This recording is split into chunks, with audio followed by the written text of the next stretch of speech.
You got the brand. You've got one of the three. And I tell people, if you're not a John Deere dealer now, you might as well throw John Deere out because you're not going to get it, right? And you're already a Cub dealer, so you've got the brand already there for you.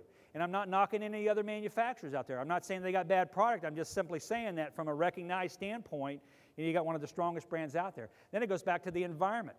And one of the things, again, I tell my dealers is I think a lot of dealers, they try to pack too much into their showroom, right? It needs to flow. It needs to be open to where people can move around and move through it. And a lot of my dealers use their showroom as simply warehouse space.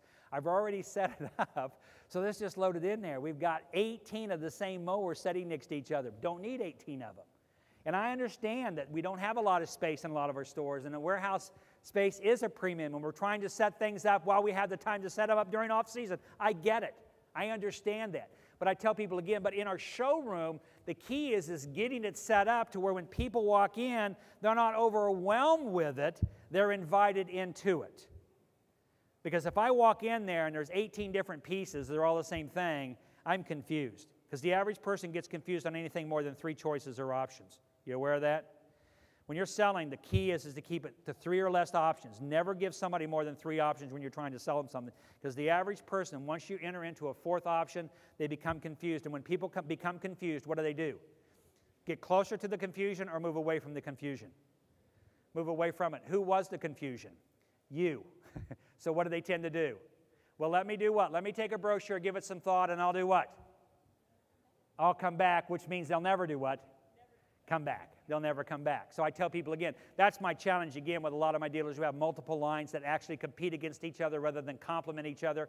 I got no problem in your stores if you have complementary lines, right? But I do have a problem if I've got 3 tractor lines in there. Why do you need that? All you do is do what?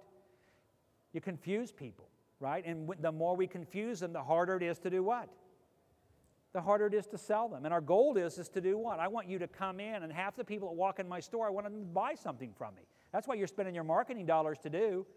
25% buy from you because they like you. I need to get the other 25%. I'm not going to get 50% of them probably, but I'm okay with that. If I just had another 25% of all the people came in my store buy from me, I'm going to make what? I'm going to make a ton of money. I'm going to make a ton of money. So we want to look at our environment. And I tell people again, I can't tell you how many times I go into dealerships for the first time.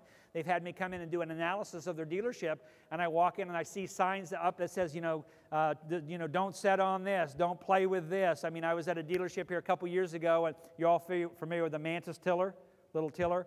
This guy had 0 turns sitting there, and every one of them had a piece of cardboard in the seat with a Mantis tiller sitting in the seat of it. And he had them there. And I go, why do you have those there? Well, it keeps the kids away. I'm sure it does.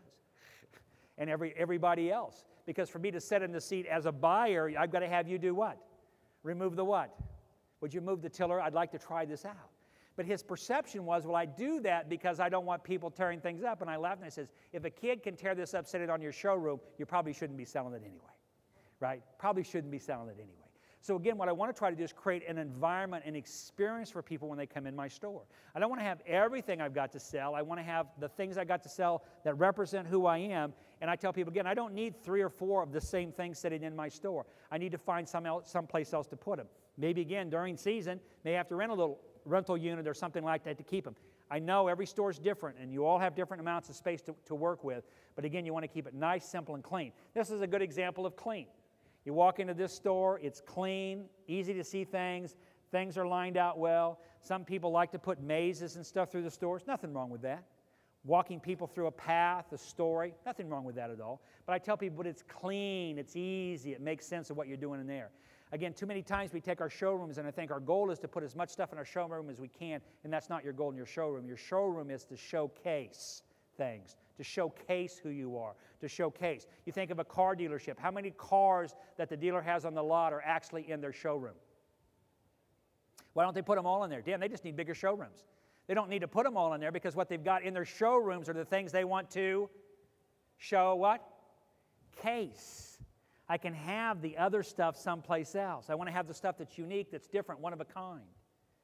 How about our 0 turn that has a steering wheel on it? Can't tell you how many of my Cub dealers I walked into, and it's in the store, in a corner, dusty. Yet probably one of the most innovative products this company has produced in years and years and years is what? Where should that be at in your showroom? Where should it be at? I mean, we all know at some point that piece of equipment there is going to replace a garden tractor, because what can it do that a garden tractor can't do? Why do people buy garden tractors still today? Because most people can't run a zero turn with lap bars on a hill. Would you agree? Okay, what did we solve with that problem with a steerable zero turn?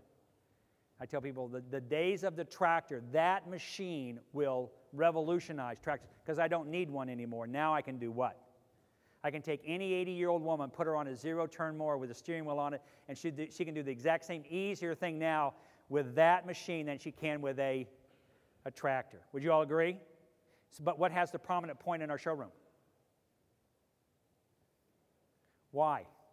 Well, we sell a lot of them, Bob. Sure, you sell a lot of them, but it's a showroom, and a showroom is designed to do what? Showcase things, okay?